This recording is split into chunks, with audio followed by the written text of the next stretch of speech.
You're listening to the Be a Better Lawyer podcast with Dina Cataldo, episode 109.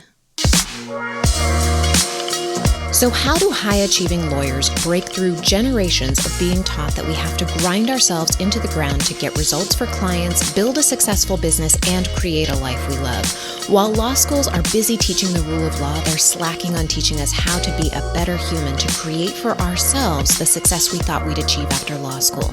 This podcast bridges the gap between law school and life.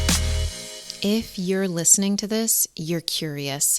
You're curious about where thoughts come from, where racist thoughts come from, and maybe you are curious about what this has to do with each and every one of us. I wanted to wait to record this podcast. I wanted it to be just right, but of course it will never be perfect. We must grow. It's an imperative. It's how we create a conscious and deliberate life. So this podcast is not only about our thoughts, but it's also about how those thoughts will lead us to act more deliberately in our lives. Please go to dinacataldo.com/109 to get a list of resources where you can continue to educate yourself and to learn how you can make a difference in this world. I am not the expert in racism. I am a white woman. So I want you to know that there are many more resources, more educated resources in racism in America and generally in this world. But I wanted to say something because we have to have the courage to change our minds so that we can be open to other people's perspectives and take action for the greater good. And when we begin to work on ourselves, which is what coaching is all about, which is what this podcast is all about, we must approach changing ourselves and our thoughts with humility and with compassion for ourselves. If you're white, it's easy to shut down and turn away from this work. It can be painful to do the work, but it doesn't have to be paralyzing. I called this episode Racist Thoughts because it places the finger on the issue. Our thoughts. Our thoughts are informed by the world around us and our past. And unless we decide that we are going to intentionally direct our thoughts, then nothing changes. But the very first step is to create awareness. I talk a lot about how our perceptions influence our world in this podcast, but I wanted to speak specifically to racist thoughts because over the last several weeks, I have perceived things in different ways than I have in the past. And chances are, based on the current New York Times book list, the top book list, many other people have decided that they are beginning to change their mind and change their thoughts about their perceptions. As a white female lawyer, I understand that there is a privilege in me being able to speak about these issues the way that I am. I'm not experiencing racial disparity. I am observing it. I choose to believe that by observing how I perceive the world around me and make new decisions about how to think and how to feel, that then I can take actions that will make a bigger difference in reducing that racial disparity. Coaching is the most amazing way to do this kind of work because we can get another perspective on how we see the world. We see that there are numerous ways to interpret the world around us, and we can decide what is true for us. If you are a business owner, if you own your own practice and you want to learn how to bring these ideas into your practice, you can always hire a diversity coach. I'm going to link in the show notes to some resources for you so you can learn how you can contact people who are experienced at that. What I'm going to do today is walk through thoughts and talk about thoughts and how they're created. And I'm also going to talk about a few different thoughts that are very common that I want to bring to your attention that I have had in the past. I am by no means exhausting this work. This podcast would be forever long, and I don't want to do that to anyone. Also, this work is really personal, right? Because this is going to bring up emotions for a lot of people. I should start this again by saying I identify as a white woman, and I'm talking to white people generally with this topic. Black people live this and see racist thoughts every single day, so this podcast is directed to those of us who are doing the work to become more aware of the issues facing Black Americans. All of us can do this work. I think it's our duty to do this work, and I believe that it's our responsibility to become better informed about the issues we're going to talk about today. We're in a unique time for the United States because we've been faced with a lot of stressors, and in times of stress, that is when we have the most opportunity for growth. We can choose to work through the pain or we can choose to ignore it. It's easy to ignore the pain, right? We can work through it, we can eat through it, we can drink through it, we could watch the news like it's entertainment through it. We can push it down until it's just a low hum in the background and a low anxiety. The more difficult work, and the work that you're choosing if you listen to this podcast, is to face the pain that we feel when we look at how we walk through the world and how we've impacted those around us with our thoughts, with our behaviors. It helps to understand how to process emotions to get to these deeper issues, and I talked more about how to do that in episode 107. In fact, you may want to listen to that first if you're already getting all these feels right now, because if you feel shame when you're listening to this episode, you'll shut down a bit. You're not going to be able to process what I'm talking about. You're going to need to process those feelings so that you can get to the deeper work. You can't ignore it. You have to feel it. Feeling is the very first step, and then the work is looking at the thoughts you have, creating those emotions, and then you can make a conscious decision about how to move through the world, how to behave in the world. When our body feels shame, our brain wants to turn it off and ignore it. No one transforms their life through feeling shame. The transformation comes when we see the shame and decide that we can do better. I credit the tools I've learned as a coach for allowing me to see with more clarity racial disparities. I think we all know, based on the numbers, that Black people have fewer opportunities and are disproportionately represented in prisons and get, just about everything, right? I could go on and on and on. I could give you all the statistics. And each of us have different thoughts as to why this is. But part of the privilege of being white is that we don't have to think about all the ways that things are unequal for Black people and how we can take massive action to change things. It doesn't impact us, and that is a problem. Since this podcast is about understanding perspectives that are different from what is traditionally taught to us, I thought talking about racist thoughts was the perfect topic for this podcast. Being a lawyer also affords us privileges that others do not have. We can speak out on issues with more authority and have the power to make the world around us more inclusive of Black people and other people of color, not just with our ability to bring injustices to light in the courtroom, but with our ability to give our money and experience to organizations that make an impact on the world. I want to start off with an easily acceptable premise, which is that women are influenced by society to look a certain way, to behave a certain way, and that has been influenced by generations of men and women who were influenced by the men of their age. We weren't allowed to vote until 1920, and then only after about 100 years of seriously fighting for the vote, anti-suffragists argued a few things, which basically came down to women weren't smart enough and were too fragile and too emotional to vote rationally. And it took women protesting for their right to change this, but more importantly, it required having male allies help us achieve the vote. Women would not have acquired the vote without white male legislators who ratified the 19th Amendment. Now, understanding our thoughts is important because it informs how we behave in the world and impact others. And this comes down to specifically being an ally for Black people. Now, I have had allies in my legal career that were, at the same time, influenced by their societal beliefs about women. They were allies, but they were imperfect allies. I want to talk about being a better ally. When I was a young attorney, I was in a judge's chambers about to discuss trial motions with the judge and the defense attorney. Both the defense attorney and the judge were older white men. The judge engaged the defense attorney in conversation, and it was clear that they knew each other from way back.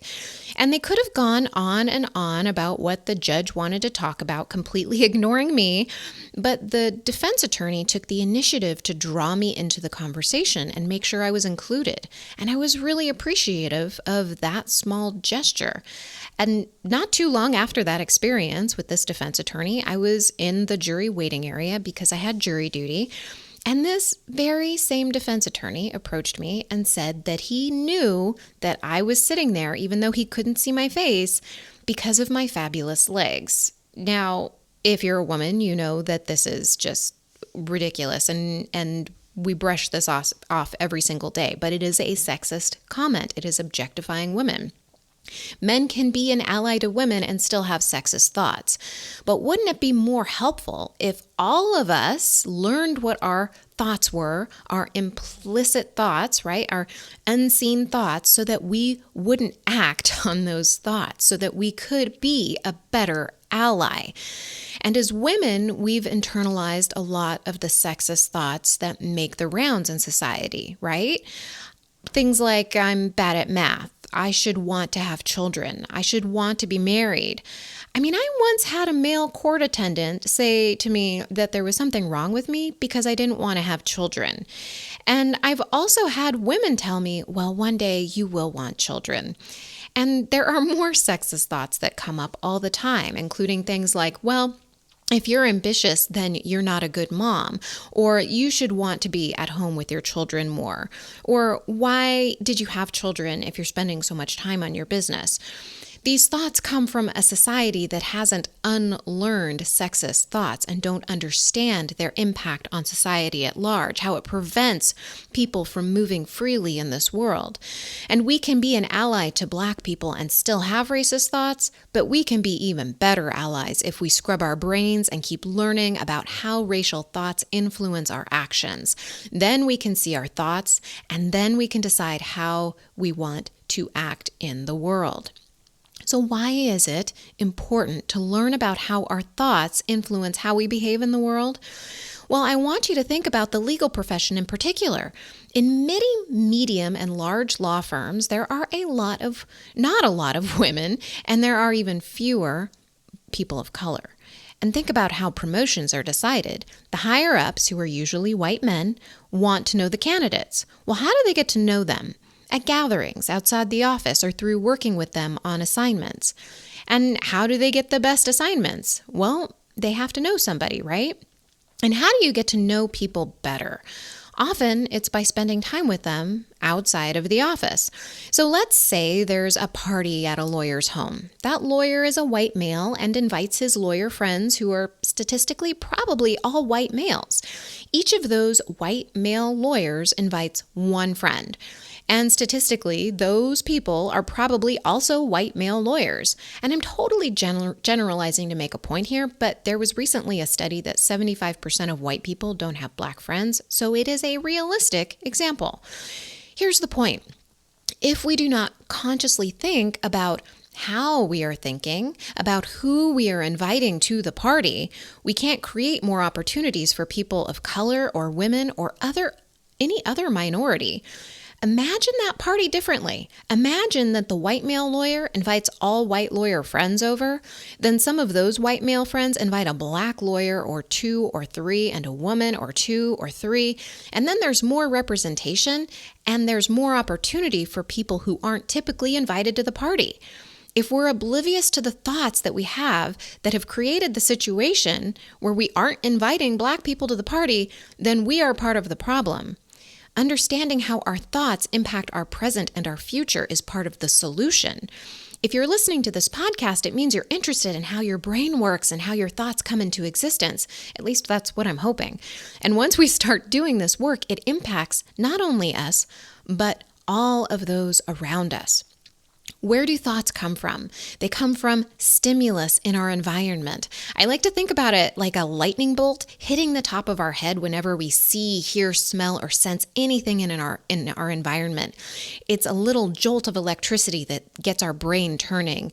Most of us have zero control of our thoughts until we start intentionally doing thought work like we do in this podcast and in coaching. A thought is generated in our brain, then that thought creates a feeling in our body, an emotion, then we react to that emotion and create a result in our lives. That is the whole thought cycle. Nothing changes here just because we're talking about racist thoughts. The important thing here is that thoughts just come. They don't mean anything about you. They don't make you good. They don't make you bad. They just are. And if you've ever been in a car driving during rush hour in LA and had a fleeting thought of homicide on the person in front of you, then you know it doesn't mean anything about you. You just had a thought about someone who cut you off that created anger in your body. And then you moved on and maybe you went to your yoga class. You're not a bad person. You just had a thought. Where do racist thoughts come from? Here's where it gets interesting. As a society, we absorb thoughts that are out there in the world and told to us over and over again. An easy example when it comes to impacting women are magazines, right? They have images of impossibly perfect women. It's easy for us to understand how women's psyches would be negatively impacted by seeing these images over and over again and being told the secrets to being thin or having the perfect skin. Years ago, I noticed a huge difference in my perception of myself, meaning it changed from more negative to more positive when changed from negative to positive when I stopped buying magazines like Glamour and Cosmo. When a thought is repeated over and over again, it creates a belief. So instead of having a fleeting thought that we're not perfect, we're absorbing images and words over and over again, which impacts what we believe about ourselves and the outside world. It's like really describing water to a fish. The fish are in the water and don't understand what you mean. They don't even see the water. They're just in it.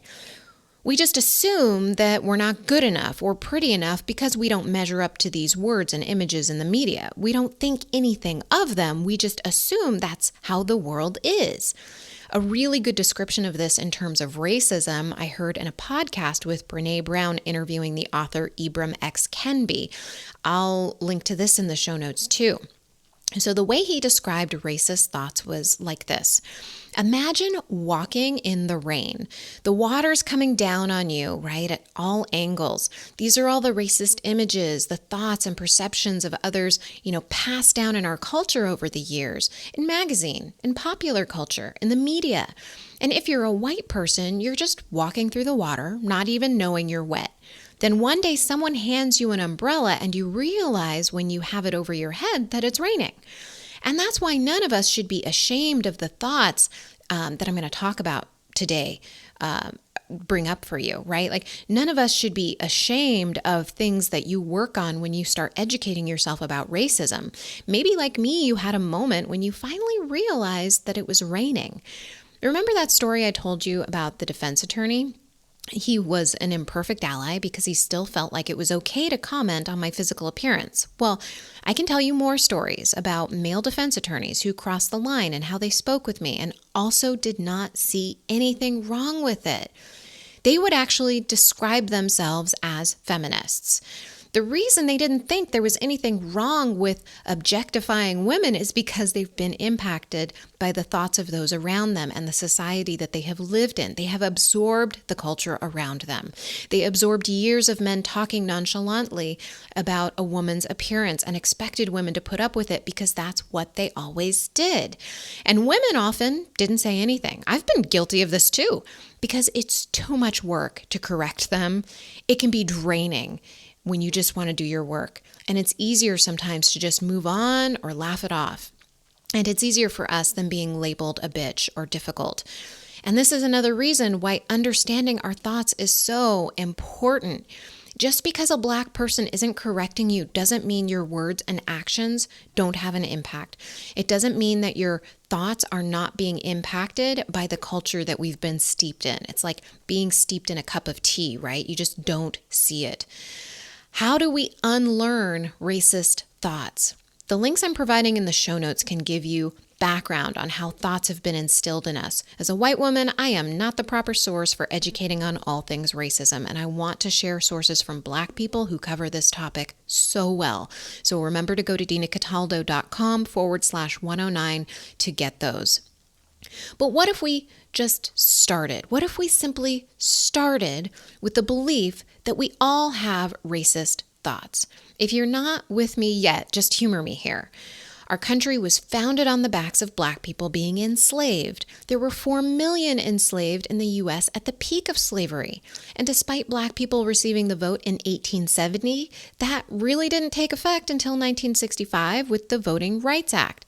And then we had like 3 steps back in 2013 in Shelby County, Alabama versus the U.S. Attorney General. 5 out of the 9 Supreme Court justices struck down key provisions of that Voting Rights Act. Plus, just this week, Quaker Oats realized that Aunt Jemima brand was offensive, and Mars just realized that Uncle Ben's rice was just offensive. And I was reading something that the cream of wheat chef just now, it's now offensive. Like, nobody has noticed this because it's just been something we've had the privilege to ignore. And it can't go on, right? Like, we have to become aware of our racist thoughts and look around us and understand how it is creating an impact on people in the world. And then we can decide, do we want to create that impact on people? Do we want people to feel unwelcome and like they are second-class citizens in a country? I certainly don't want people to feel that way. And I can take actions by understanding how my thoughts impact how I behave in the world. So we'll talk about thoughts surrounding the word racist too, so don't worry. So we can unlearn racist thoughts in several ways, all right? We can unlearn them by bringing them to light, meaning we educate ourselves. We take the time to go out and educate ourselves. We unlearn racist thoughts by recognizing when we feel defensive. Anytime you feel defensive about something, it means there's this unseen truth we haven't wanted to talk to ourselves about. Like, we see a truth and we don't want to admit that it's true, and so we get defensive. So it's important to recognize that feeling and examine it.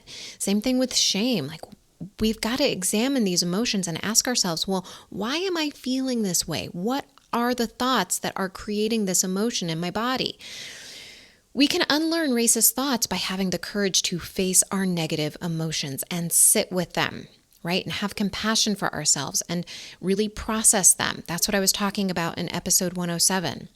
We can unlearn racist thoughts by understanding that it's not our fault that we have them, and by doing the work on a constant basis. Because we are in this culture that has been steeped in racist thoughts, we've got to do this work on ourselves. And then we can unlearn racist thoughts by not acting on those racist thoughts, right? We can actually take a look at them. It is the work. We're like the fish realizing that we're swimming in water and having to remind ourselves, oh, I'm still in the water. White people have the ability to look away when it's uncomfortable, but what if we decided to stay with the discomfort so that we can be better humans?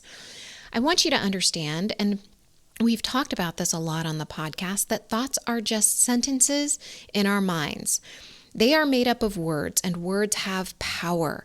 Words have the power to influence people, and they have the ability to confuse us, right? If we don't take a step back to educate ourselves and think critically of what we are hearing. I believe it is important to think critically of anything we are being told. Just because our friend says it or the media says it doesn't mean that it's true. We must be willing to take a look at the motives and biases of everyone who has an opinion. You are the only one who has the power to decide how you want to think. I want to talk about a couple words here because they are barriers to entry. They're barriers to entry to the conversations that we need to have, and they can be barriers to entry to bring people who are different than us into our worlds. So let's talk about this, the word racist, right? It can have an emotional charge for many people.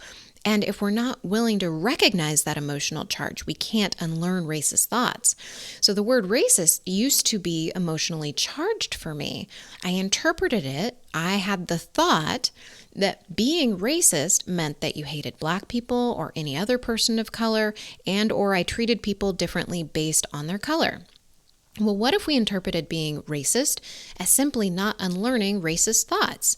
Thoughts that weren't your fault, thoughts that were just part of our social conditioning. For example, my imperfect male ally who helped me in one arena is still sexist, right? Even if white people are trying to be an ally, we still say unintentionally racist things, right? The point is, even if we're well-meaning, we can also have racist thoughts. So it's important to examine the words that we are using and understand the impact they have on other people.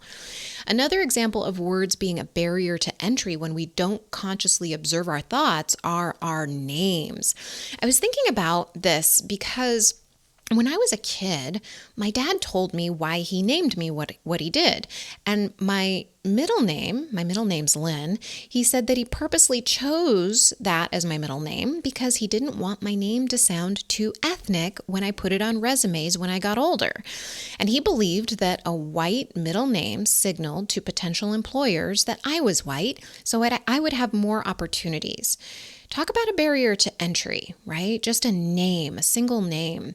Well, it turns out his belief is right. So one study with researchers affiliated with Harvard and Stanford found 25% of Black candidates received callbacks from their whitened resumes. So what's that? It's a resume that's scrubbed of any ethnic or racial affiliations, while only 10% got calls when they left ethnic details intact. Among Asians, 21% got calls if they used whitened resumes, whereas only 11.5% heard back if they sent resumes with racial references. Worse yet, employers claiming to be pro-diversity discriminated against resumes with racial references just as much as employers who didn't mention diversity at all in their job ads. In those cases, applicants felt more comfortable revealing these details more openly, and they were still discriminated against. Why? Is it because of some vast conspiracy? No. It's because we have been swimming in the water of racist thoughts, and we must see the water in order to behave better to create the change that we want to see. There are just a few thoughts I want to talk about. There are so many, and this is certainly not the end of this conversation. Like, this is a conversation you've really got to have with yourself, but these are thoughts that are so prevalent that, I thought that I would bring them to light based on some of the thoughts that I have had. So I'm going to share a few things that I have thought and bring them to you here, okay? So racist thought number one. I'm not privileged. I worked my behind off to get through law school. My parents were poor. Only one graduated from high school. Neither of them went to college. I don't have white privilege. That was my thought when I first heard the term white privilege. My thought was basically, you don't know me. You don't know what you're talking about. Yes, I worked hard, but there's another dimension that is unseen. What goes unseen are the invisible benefits that the color of my skin gave me along the way. Remember being invited to the party? So how easy has my life been along the way, being invited to the party more often? Not being stopped disproportionately by the police is another example. And when I was stopped, I received the benefit of being a white woman and let go with a warning. That's just one example. And there's tons more I'm not even aware of, too. So do you know that I've never received a ticket in my life? I've never been searched. I have been stopped by the police or maybe yelled at from a distance, maybe 5 times in my 40 years. I know that this is disproportionate to the number of times Black people have been stopped by the police. Do I believe that the police were acting with explicit bias? Not most of the time. I believe most officers are good officers. And if you don't know me, I am pro-law enforcement. I'm a criminal prosecutor. But I do believe that there is a subtle racial cue that white women aren't really causing a lot of trouble in the world. I was listening to Nicole Walters talk on her podcast. I'm going to link to it in the show notes. It was really powerful. She is a gorgeous, wealthy, sweet, and confident Black woman who said she gets stopped about 4 times a year. She explained in tears how she moved through the world when stopped by an officer. She described how she verbalized each of her movements to the officer because she didn't want to be shot. And at the end of one stop, the officer thanked her for doing that because it made him feel safe. I mean, isn't the officer supposed to be making her feel safe? It was heartbreaking to hear this. One of the things that Ibram X. Kendi said in his book, Stamped from the Beginning, is when you truly believe that the racial groups are equal, then you also believe that racial disparities must be the result of racial discrimination. Racist thought number 2, I don't see color. How can Black people call me a racist?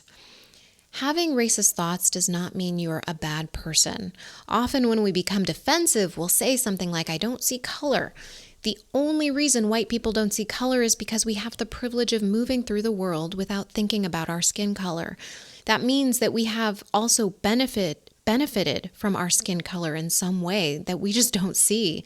The other day I was thinking about how I don't have to think about how I move in the world. I can pretty much do whatever I want. I can wear a hoodie, drive my fancy sports car around, play my music loud, and I don't have to think about my skin color or the repercussions of moving through the world.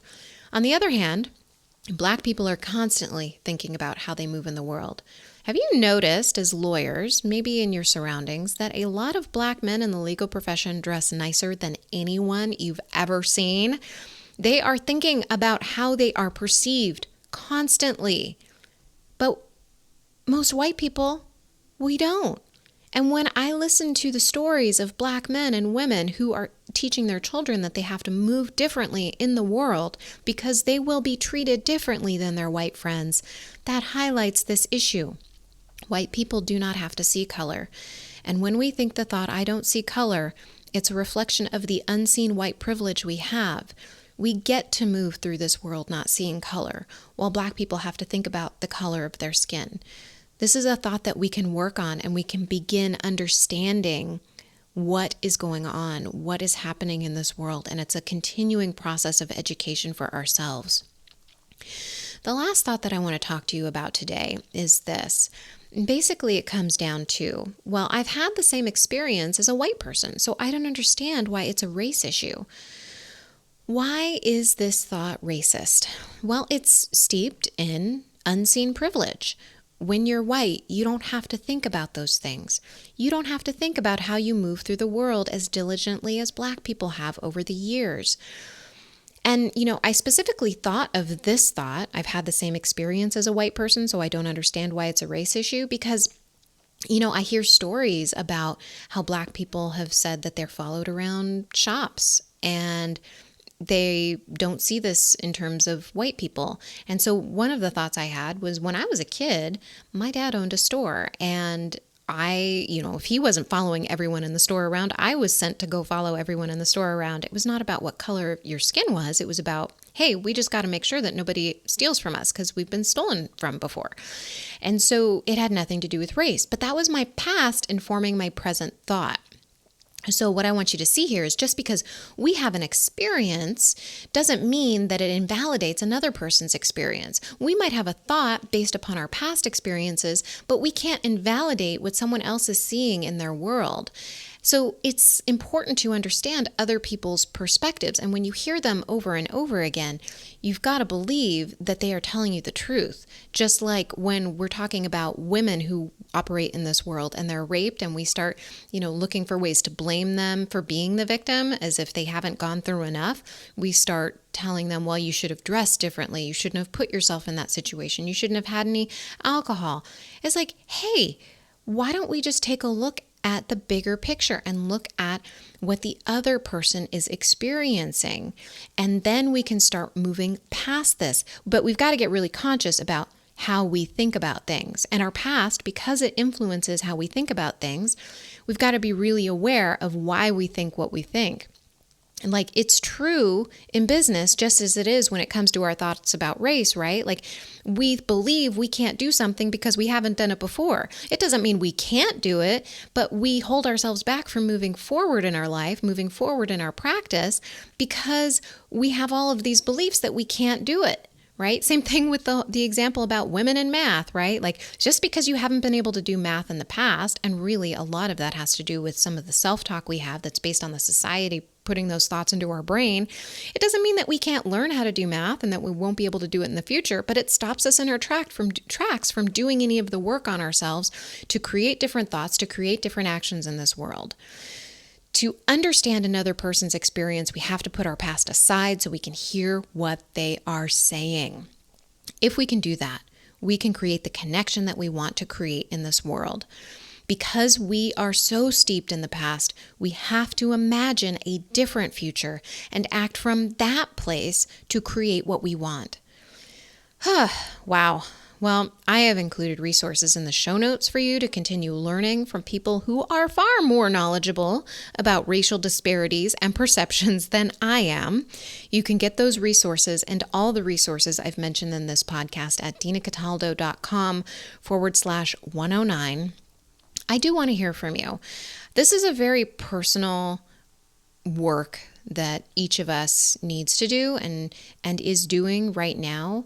I mean, if you're listening this far in the podcast, obviously you're doing the work.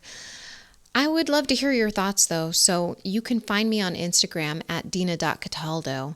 Thank you. Thank you for being here. Thank you for trusting me to listen to this all the way through, right?